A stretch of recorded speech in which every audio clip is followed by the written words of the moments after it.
A rain-slicked parking lot in Virginia. A woman is on her knees in the mud, her groceries scattered. An officer stands over her, laughing as he tosses a small wooden box into a puddle. They say you can judge a man's character by how he treats someone who can do absolutely nothing for him. Officer Vance thought he was cleaning up his town by humiliating a homeless vagrant outside a luxury market in Fairfax, Virginia. He saw the faded hoodie, the beat-up truck, and the tired eyes, and he decided she was a target. But as he ground his boot into her belongings, he didn't realize he was standing over a woman who had survived 3 tours in the world's most dangerous war zones.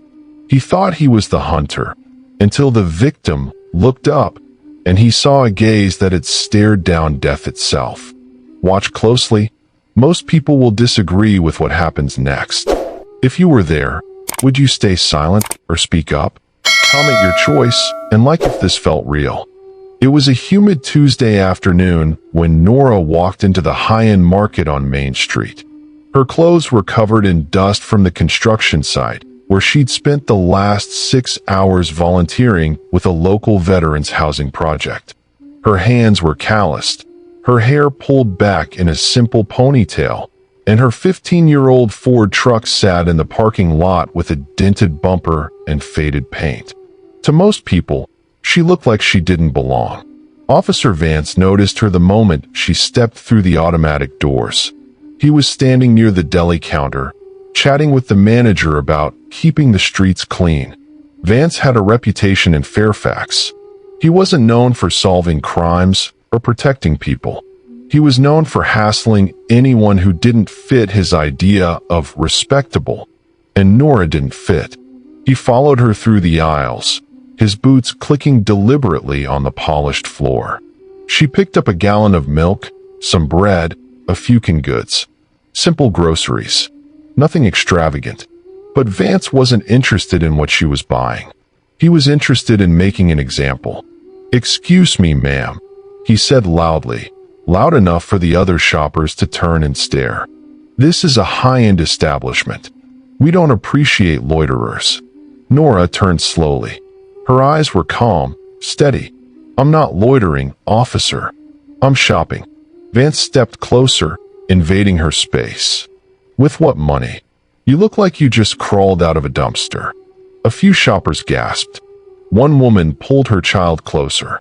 Nora didn't flinch. She simply said, "I have money. I'm paying for my groceries like everyone else." Vance smirked. "We'll see about that." He shadowed her all the way to the checkout line. The cashier, a young woman named Brielle, looked uncomfortable as she scanned Nora's items.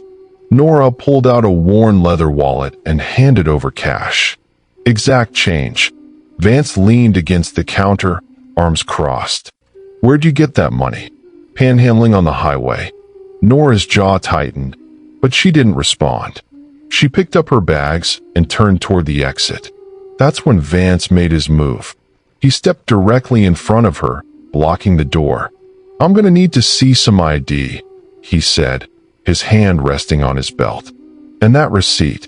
I think you might have walked out with more than you paid for." Nora's voice was quiet, controlled. "I paid for everything. You watch me do it. Then you won't mind showing me your receipt," Vance said, reaching for her bag. That's when it happened. Vance grabbed her arm. Not gently, not as a guide. He grabbed her with the intention to intimidate, to control, to dominate. But Nora wasn't the kind of woman who could be controlled. In one fluid motion, so quick most of the shoppers didn't even see it, she twisted her wrist, applied pressure to a specific point on Vance's hand, and peeled his fingers off her arm. It wasn't aggressive. It wasn't violent. But it was absolute. Vance stumbled back, his hand throbbing. His face turned red. And in that moment, standing in front of a dozen witnesses, Officer Vance made a decision that would destroy his entire life. Vance's ego couldn't handle what just happened. A woman he'd labeled as homeless trash, had just humiliated him in front of a crowd. His hand was still numb from whatever she'd done, and the shoppers were whispering, phones already out, cameras recording. He couldn't let this stand. "You just assaulted a police officer," Vance hissed, his voice shaking with rage. He reached for his radio. "I'm calling for backup. You're going to jail." Nora's expression didn't change. "I defended myself from unlawful contact. There's a difference." Vance's face twisted. He unclipped his baton. Outside. Now. The store went silent. Even the background music seemed to stop. Nora glanced at the crowd, then back at Vance. She could have ended this right there. She could have told him who she was. But something in her wanted to see how far he'd go. She walked toward the exit. Vance followed, shoving her shoulder as they stepped into the parking lot. The late afternoon sun beat down on the asphalt. A small crowd followed them outside, phones raised, recording everything. "Empty your bag," Vance ordered. "I want to see what you stole." "I didn't steal anything," Nora said calmly. "Empty the bag." Nora set her grocery bag on the ground. Vance kicked it over, spilling milk and canned goods across the pavement. The crowd gasped. Someone shouted, "Hey, that's not right." Vance ignored them. He grabbed Nora's small canvas backpack and dumped it out. A wallet, a notebook, a protein bar, and then a small wooden box. "What's this?" Vance sneered, picking it up. "Steal this from someone's jewelry box?" He flipped the latch and shook the contents onto the ground. A gold Navy SEAL trident hit the asphalt. Beside it, a purple heart medal, dulled by time but unmistakable. The crowd went dead silent. Nora's face, for the first time, showed emotion. Not fear, not sadness, but a cold, controlled fury that made the air feel 10 degrees colder. From the edge of the parking lot, a voice cut through the tension. "Officer Vance." "Stop." It was Silas, the store manager. He was older, maybe 60, with a Marine Corps tattoo visible on his forearm. He'd been watching the security feed and recognized the way Nora carried herself. The posture, the discipline, the stillness under pressure. "This woman is a customer," Silas said, stepping between them. "She paid for her groceries. You need to let her go." Vance turned on him, eyes wild. "You're interfering with an investigation, Silas. Back off or I'll arrest you too." Silas didn't move. "There's no investigation. There's just you bullying someone half your size." Vance's hand went to his handcuffs. But before he could make another move, Nora spoke. Her voice was steady, almost gentle. "Officer, I'd suggest you pick up those medals. They don't belong on the ground." Vance laughed. A harsh, ugly sound. These are cheap costume jewelry. You probably bought them at a pawn shop to scam people into feeling sorry for you." He kicked the purple heart. It skidded across the pavement and stopped near a storm drain. The crowd erupted. "What's wrong with you?" someone yelled. Another voice. "Do you have any idea who you're talking to?" But Vance wasn't listening. He was too busy enjoying his moment of power. He grabbed Nora's wrist, pulling out his handcuffs. And that's when two black SUVs screeched into the parking lot, tires smoking, engines roaring. Men in dark suits jumped out, hands on their weapons. She served her country so you could sleep safely. If you're not subscribing to honor her story, drop a comment. What's holding you back? The SUVs blocked the parking lot entrance. 4 men emerged, wearing dark suits and earpieces. They weren't local police. They weren't even state troopers. These were federal agents, and they moved with the kind of precision that made everyone in the crowd take a step back. But they didn't approach Nora. They approached Vance. "Federal marshals," the lead agent said, flashing his badge. "Sir, step away from the woman." Vance blinked, confused. "I'm handling a situation here. This woman assaulted me and is in possession of stolen military property." The lead marshal glanced at the medals on the ground. His expression hardened. "Stolen military property?" "Yeah," Vance said, gaining confidence. "Look at her. You think someone like that earned a Purple Heart? She probably took it off a dead soldier's grave. The crowd gasped. Even Silas looked horrified. But the marshals didn't move. They just stared at Vance like he'd signed his own death warrant. Nora, still calm, knelt down and picked up the Purple Heart. The medal was scratched, the ribbon faded. She held it up to the light. This medal was awarded on September 12, 2009. Kandahar Province, Afghanistan. I was part of a tactical team extracting a high-value target when our convoy hit an IED. 3 of my brothers didn't make it out. I did. Barely. Her voice didn't waver. She wasn't pleading. She wasn't asking for sympathy. She was simply stating facts. Vance scoffed. Nice story. You probably Googled that. One of the marshals stepped forward. Ma'am, are you Master Chief Nora Kincaid? The parking lot went silent. Nora nodded once. The marshal turned to Vance. You just assaulted a lead tactical consultant for the Department of Justice. She's here on official business, conducting a review of local law enforcement practices. Vance's face went white. I didn't know. You didn't ask. The marshal cut him off. You saw a woman in old clothes and assumed she was beneath you. And now you've committed assault, destruction of military honors, and violation of civil rights. All on camera. Silas stepped forward, holding up his phone. I've got the whole thing recorded. High-definition audio, too. Every word he said. Vance looked around wildly. The crowd was still filming. A local news van had pulled up, camera crew already setting up. This wasn't going away. I want to press charges, Vance stammered, trying to regain control. She grabbed my hand. She used a non-lethal defensive technique to prevent unlawful contact. The marshal said flatly.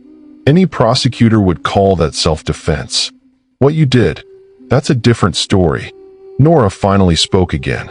Officer Vance, I came to this town to evaluate whether your department is fit to receive federal funding. I was here to observe, to see how officers treat people when they think no one important is watching. She paused, letting that sink in. You showed me everything I needed to know. Vance's hands started shaking. This is a setup. You were testing me. I was shopping, Nora said quietly. You made it a test. One of the marshals pulled out handcuffs. Sir, you're being detained pending an investigation. You have the right to. Wait. Vance shouted. You can't do this. I know people. My brother-in-law is the chief of police. The lead marshal paused. Chief Miller. Yes. He'll vouch for me. The marshal exchanged a glance with Nora. She nodded once. The marshal lowered his cuffs. Fine. We'll call your chief. Let's see what he has to say. Vance's relief was visible. He thought he'd just escaped. He thought his connections would save him.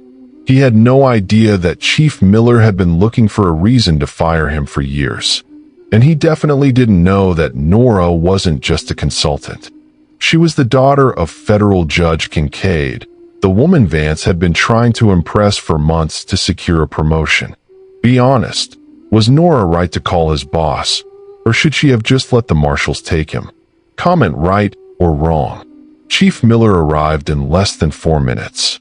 His patrol car pulled up fast, lights flashing but no siren. He stepped out, already annoyed. He'd been in the middle of a budget meeting when he got the call that one of his officers was detained by federal agents. He expected a misunderstanding, maybe a jurisdictional dispute. What he didn't expect was to see Nora Kincaid standing in the middle of his town's most popular shopping center, surrounded by marshals, with his most problematic officer looking like he'd just swallowed glass. Miller's face went pale. He recognized Nora immediately, not from her service record, though he knew that too. He recognized her from the framed photo on Judge Kincaid's desk, the one of the judge and her daughter at a Navy graduation ceremony. Master Chief Kincaid, Miller said carefully, his voice tight. I wasn't informed you'd be in town. I prefer to work quietly, Chief, Nora replied. It gives a more accurate picture.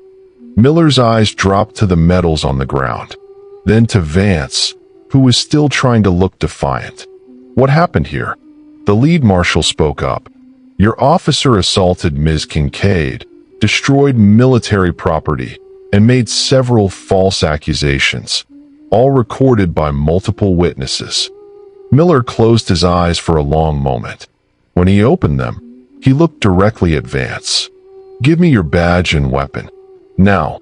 "Chief, this is a misunderstanding," Vance started. "Now," Miller roared. The crowd flinched. Even the marshals looked impressed. Vance's hands fumbled with his belt. He unclipped his service weapon and handed it over, along with his badge. Miller took them without a word and turned back to Nora. "I apologize, Master Chief. This is unacceptable. If there's anything I can do." "There is," Nora said quietly. She reached into her truck and pulled out a manila folder. "You can explain this." She handed Miller the folder. He opened it, and his face somehow got even paler. Inside were documents, incident reports, complaint forms, internal memos, all related to Vance, all showing a pattern of harassment, abuse of power, and targeting of vulnerable people. "I've been reviewing your department for 3 weeks, Chief," Nora said. "I've interviewed 17 people who've had negative encounters with Officer Vance. This wasn't an isolated incident. This is who he is." Vance exploded. "This is entrapment. You set me up." Nora turned to him, and for the first time, her voice had an edge. "I bought groceries, officer. You chose to humiliate me. You chose to put your hands on me. You chose to desecrate a Purple Heart. I didn't make you do any of that. You did it because you thought I was powerless, because you thought no one would care." Silas stepped forward, holding up his phone again. "I've got footage going back 2 months, Chief. Every time Vance harassed someone in this parking lot. I've been documenting it because I knew someone needed to stop him." Miller looked at his officer with something close to disgust. "You're suspended without pay, effective immediately. And if I find out you tried to destroy any evidence." "About that," Nora interrupted. She pulled out a small USB drive. "Your department's server had a malfunction last night. Security footage from the past month mysteriously disappeared. But Silas here uploaded everything to a secure cloud server before it could be erased." Vance's legs nearly gave out. "My brother-in-law wouldn't." "Your brother-in-law doesn't run the IT department," Nora said. "But we know who does. And we know he tried to cover for you." The chief looked at Nora. "You're not just here to audit us. You're here to clean house." Nora nodded. "That's exactly why I'm here." The parking lot had become a circus. News crews from 3 different stations had arrived. Shoppers stood in clusters, whispering and pointing. And in the middle of it all stood Vance, his world collapsing in real time. Chief Miller pulled Nora aside, away from the cameras. "How bad is it?" "Bad," Nora said bluntly. "Your department has a culture problem. Vance is the worst, but he's not the only one. I've documented 23 incidents of misconduct in the past 6 months alone. Most of the victims didn't file complaints because they didn't think anyone would listen." Miller rubbed his face. "The mayor's going to have my head." "The mayor already knows," Nora said. "This review was requested by the Department of Justice after 3 federal lawsuits were filed against your department. If I find systemic issues, your federal funding gets pulled. Your department gets put under a consent decree, and everyone involved in the cover-ups gets investigated." Miller looked at Vance, who was now sitting on the curb, head in his hands. "He was my worst hire. I knew it 6 months in. But his family has connections, and every time I tried to discipline him, I got calls from the mayor's office telling me to back off." "Not anymore," Nora said. "After today, those calls won't matter." One of the marshals approached. "Ma'am, we've secured the scene. Do you want us to take him in?" Nora looked at Vance. For a moment, something almost like pity crossed her face. "Almost. Not yet. I want him to sit with what he's done. Let him think about it." She walked over to where Vance sat. The cameras followed her. She knelt down, so they were eye level. "Do you know why I didn't tell you who I was?" she asked quietly. Vance didn't answer. "Because I wanted to see who you really are when you think no one's watching. When you think there are no consequences. And you showed me." She paused. "You didn't see a person. You saw a target. Someone you could bully to make yourself feel powerful. But here's what you didn't understand, Officer Vance. Real power doesn't come from a badge. It comes from how you use it." She stood up. "You're going to lose your job. You're probably going to face criminal charges. But the worst part? You did this to yourself. No one set you up. No one forced your hand. You made every single choice that led to this moment." Vance finally looked up at her. His eyes were red. "I didn't know." "You didn't care," Nora corrected. "There's a difference." Chief Miller stepped forward. "Vance, you're officially terminated. Clear out your locker by end of day. If you set foot in the station after that, you'll be arrested for trespassing." Vance stood up slowly. He looked at the crowd, at the cameras, at the ruins of his career. "This isn't over," he muttered. Nora tilted her head.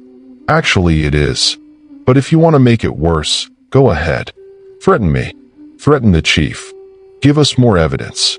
Vance's mouth snapped shut.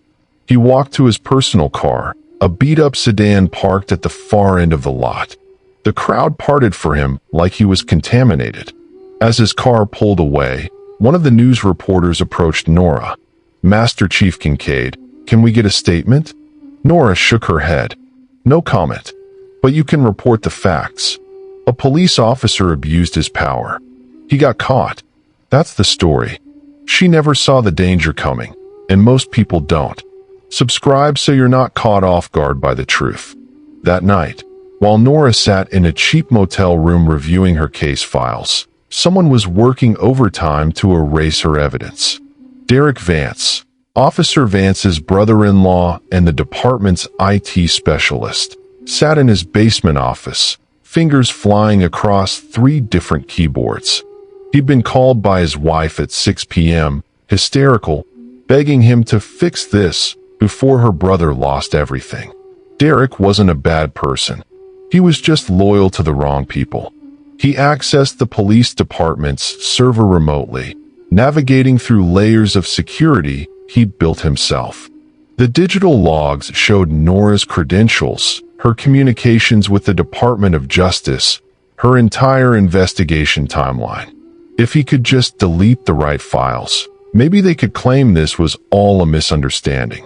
His cursor hovered over the delete button. But what Derek didn't know was that Nora's beat-up truck wasn't just transportation. It was a mobile surveillance unit, equipped with signal jammers, recorders, and real-time monitoring systems. The moment Derek started accessing restricted files, an alert pinged on Nora's laptop. She watched him work, watched him delete files, watched him create a false narrative, and she recorded every single keystroke. At 11:47 p.m., the police precinct experienced a mysterious power surge. The backup generators kicked in, but by then, 3 months of digital records had been corrupted. Security footage, incident reports, complaint logs, all gone. Or so they thought. Nora closed her laptop and smiled.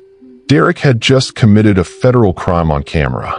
The evidence tampering charge would be easier to prove than the original assault. She stepped outside for air. The motel parking lot was empty except for a few cars and a broken streetlight that flickered every few seconds. The night was quiet. Too quiet. That's when she heard footsteps. Someone was approaching her truck. A figure in dark clothing, moving carefully, carrying something long and metal. A tire iron. Nora's hand went to her waistband, where she kept a tactical flashlight. She didn't carry a gun off duty. She didn't need one. But she was ready. The figure reached her truck and stopped, looked around, then tapped gently on the driver's side window. Nora approached from behind, silent as a ghost. Looking for something? The figure spun around, dropping the tire iron. It clattered on the asphalt. In the dim light, Nora saw it wasn't an assassin or a corrupt cop. It was a kid, maybe 23, 24 years old, wearing a police academy jacket. "Master Chief Kincaid?" the young man whispered, voice shaking. "I'm Officer Brennan. Rookie. I need to give you this." He held out a small flash drive with trembling hands. "It's everything. Every complaint that got buried. Every witness statement that disappeared. Every time someone tried to report Vance and got shut down. I've been copying files for 6 months because I knew something was wrong." Nora took the flash drive carefully. "Why now?" Brennan's voice cracked. "Because I watched what he did to you, and I realized if I didn't speak up, I'd become just like him. Just like all of them." He paused. "My dad was a Marine. He taught me that the uniform means something. But these guys, they're destroying what it's supposed to stand for." Nora studied his face. Fear, determination, integrity fighting against self-preservation. "You know what this will cost you?" she asked quietly. "Yes, ma'am. You'll lose friends. Maybe your job. Definitely your reputation in this department." "I know." Brennan straightened his shoulders. "But I'll keep my soul." Nora nodded slowly. "Get in your car. Go home. Don't tell anyone we talked. I'll protect your identity as long as I can." As Brennan walked away, Nora looked at the flash drive in her hand. The evidence Derek tried to erase. It had just been replaced with something even better. The internal affairs hearing was held in the town hall, not the police station. Too many reporters, too much public interest. The room was packed. City council members, department brass, lawyers, and a gallery full of citizens who'd driven from 3 counties away just to watch. Vance arrived in full dress uniform, every metal polished, every crease sharp. He looked like a recruiting poster. His lawyer, a shark in a $5,000 suit, carried a briefcase full of character references and service commendations. They were playing the hero card. Nora arrived 15 minutes later wearing the same faded hoodie from the grocery store. No makeup, hair in a simple bun. She carried a single manila folder. The crowd whispered. Cameras flashed. Vance's lawyer smirked. "Is she serious?" someone muttered. Nora sat down at the respondents' table without acknowledging anyone. She didn't need to perform. She just needed to tell the truth. The hearing officer, a stern woman named Margaret Wells, called the room to order. "We're here to determine whether Officer Marcus Vance violated department policy and federal law during his interaction with Ms. Kincaid." "Officer Vance, your opening statement." Vance's lawyer stood. "Your Honor, my client is a decorated officer with 12 years of service and 0 complaints on his record." "That's incorrect," Nora said quietly. The lawyer stopped mid-sentence. "Excuse me." Nora opened her folder and pulled out a stack of papers. "Officer Vance has 17 formal complaints filed against him in the past 5 years. They were all marked as unsubstantiated or withdrawn, but they exist. I have copies." The lawyer's face went red. "Those complaints were investigated and dismissed." "They were buried," Nora corrected. "And I can prove it." She handed the documents to Officer Wells, who flipped through them with growing horror. Complaints of excessive force, racial profiling, harassment, all filed by people who later withdrew their claims after receiving pressure from the department. Vance's lawyer shifted tactics. "Ms. Kincaid, isn't it true that you suffer from PTSD due to your military service? That you've been diagnosed with heightened stress responses and paranoia?" The room went silent. Nora looked at him calmly. "Yes, I have PTSD. So do millions of veterans. That doesn't make me unreliable. It makes me someone who's seen real violence and knows the difference between a threat and a power-tripping bully. But you admit your perception of events could be skewed." "I admit nothing of the sort," Nora said, her voice like ice. "I have video evidence, audio recordings, and 43 eyewitnesses. My mental health has nothing to do with your client's actions. The lawyer tried again. Your Honor, this entire investigation is compromised. Ms. Kincaid has a personal vendetta against police officers. Actually, Nora interrupted, I'm here on behalf of a federal grand jury investigating corruption in this city's government. Officer Vance isn't my target. He's a symptom of a much larger problem. The room erupted. Council members shouted questions. Reporters scrambled for their phones. Officer Wells slammed her gavel repeatedly. Order. Everyone sit down, or I'm clearing the room. In the chaos, one of the board members' phones rang. He looked at the screen, and his face went pale. It's the governor. Officer Wells took the call in her chambers. When she returned 5 minutes later, her expression was unreadable. By order of Governor Harrison, this hearing is suspended.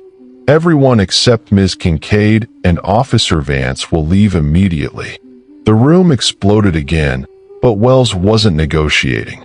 Security escorted everyone out. Lawyers, reporters, spectators, even the other board members. When the doors closed, it was just Nora, Vance, and Officer Wells. Wells looked at Nora. The governor wants to know how deep this goes. Nora met her eyes. Deep enough that cleaning it up will require federal intervention. Vance's hands were shaking. This is insane. I'm the victim here. No, Nora said quietly. You're the example. The question is whether you cooperate and maybe save yourself, or go down with everyone else. Some say he was justified in checking her ID. Others call it pure evil. What do you think? Say it in the comments. If this happened in your town tomorrow, wouldn't you want to know first? Subscribe now so you're never left in the dark. During the 24-hour recess, Nora didn't go back to her motel. She didn't meet with lawyers or prep for the next session. Instead, she drove to Sunnyside Care Facility on the edge of town. It was a modest nursing home, clean but worn, the kind of place where families sent their elderly when they couldn't afford the luxury facilities but still wanted decent care. Nora had been coming here every Tuesday and Thursday for 2 years.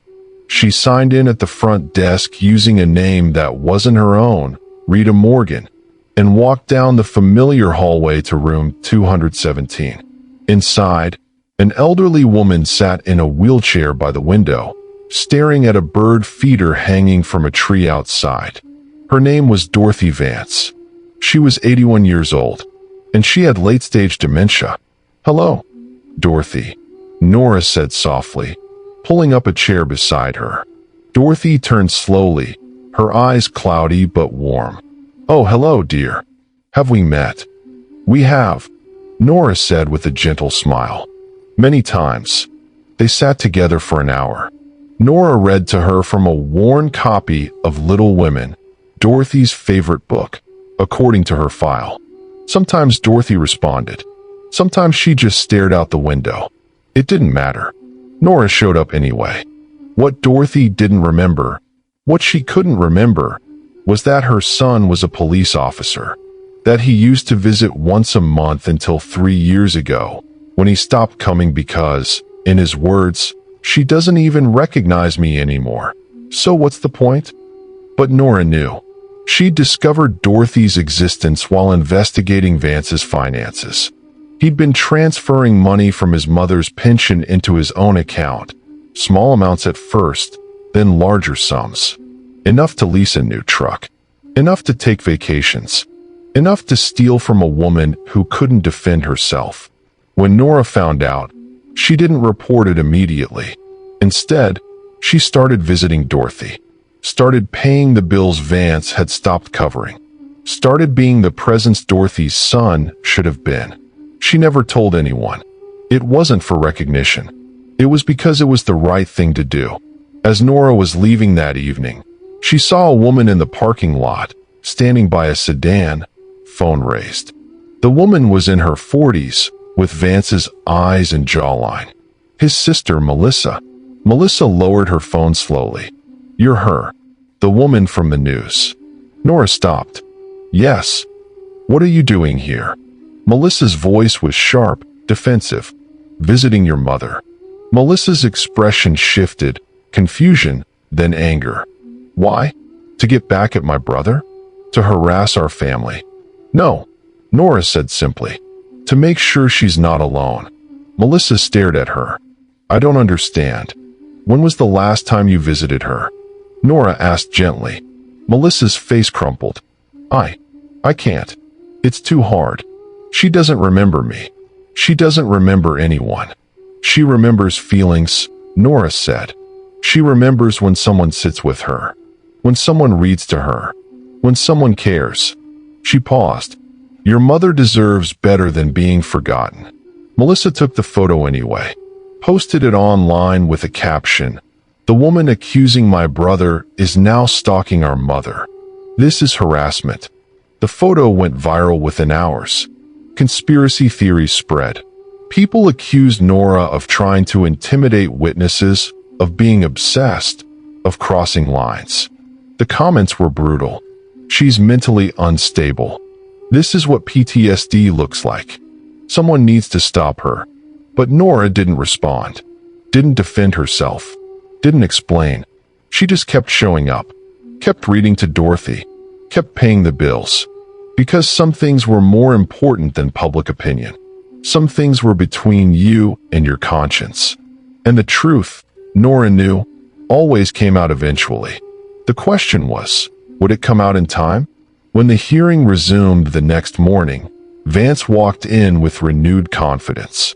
His lawyer had the viral photo printed and mounted on a poster board like evidence at a murder trial.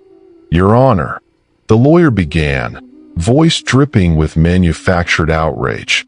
We now have proof that Ms. Kincaid is engaged in a targeted harassment campaign against my client's family.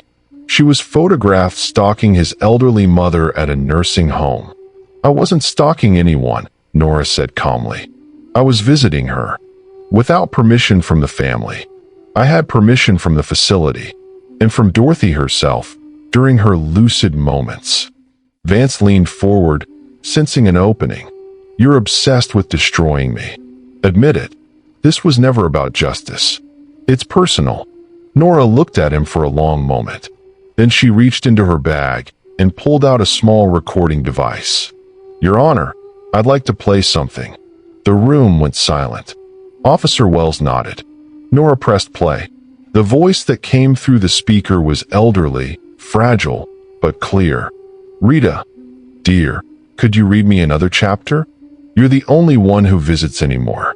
The only daughter I have left. The room gasped. Vance went white. That's my mother, he whispered. Yes, Nora said. And she calls me Rita because that's the name I gave her. But to her, I'm family. Because you stopped being family 3 years ago when you decided she wasn't worth your time. Vance's lawyer tried to object. This is irrelevant. It's completely relevant, Nora said, standing now. Because the day Officer Vance humiliated me in that parking lot, I wasn't shopping for myself. I was buying groceries for Dorothy, including her favorite milk, the specific brand she's been asking for. The same milk her son refused to bring her because he couldn't be bothered. She pulled out a receipt. This is from the grocery store. 1 gallon of whole milk. $3.49. That's what started this entire nightmare. I was trying to do something kind for a lonely old woman, and her son treated me like trash. Vance's sister, Melissa, stood up in the gallery. Her face was streaked with tears. He's lying about everything. He didn't stop visiting because she didn't recognize him. He stopped visiting because he was stealing from her. The room erupted. Vance lunged toward his sister, but security grabbed him. Melissa kept going, voice shaking but determined. He's been transferring money from her pension for 3 years. I found the bank statements last month. I confronted him, and he told me to keep my mouth shut or he'd make sure I never saw my kids again. Officer Wells slammed her gavel. Order. Nora handed over a folder. These are financial records showing systematic theft from Dorothy Vance's accounts. Over $73,000, transferred to accounts controlled by Officer Vance.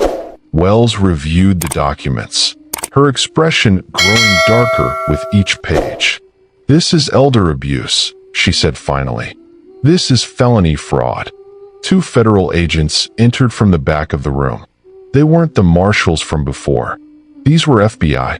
"Marcus Vance," the lead agent said, "you're under arrest for theft, elder abuse, evidence tampering, and assault of a federal officer." Vance's world shattered. No, this isn't." "It is," Nora said quietly. "You didn't just abuse your badge. You abused your own mother. And that's something no amount of connections can fix."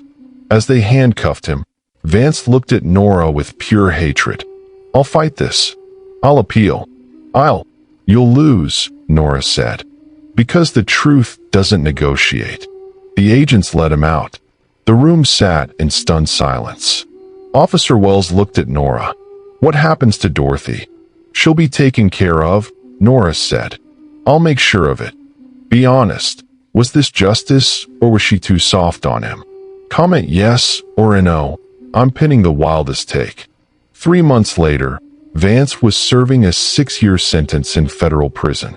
His appeals had been denied. His pension was seized, and every asset he owned was liquidated to pay restitution. Nora stood in the county courthouse as the judge signed the final order. "Where do you want the restitution sent, Miss Kincaid?" "To Sunnyside Care Facility," Nora said. "All of it. To cover Dorothy Vance's care for the rest of her life, and to establish a fund for other residents whose families have abandoned them." The judge nodded approvingly. "That's very generous." "It's not generosity," Nora said. "It's justice." Outside the courthouse, reporters swarmed. Nora ignored them. She walked to her truck, the same beat-up Ford that had started this whole thing, and placed her Navy SEAL Trident back in its wooden box. She drove to the grocery store. The same one. The same parking lot. When she walked through the doors, something unexpected happened. The entire staff, cashiers, stockers, managers, stopped what they were doing and formed a silent line. They didn't applaud. They didn't cheer. They just stood in respect. Silas, the store manager, stepped forward. He was holding a framed photograph. It showed Nora's unit, the men and women she'd served with, some of whom hadn't made it home. "We're renaming the store's community fund," Silas said, his voice thick with emotion. "It's now the Trident Fund, in honor of the SEALs who gave everything, and in honor of the one who taught us that real strength isn't about power. It's about character." Nora's eyes stung, but she didn't cry. She never cried in public. "Thank you, Silas."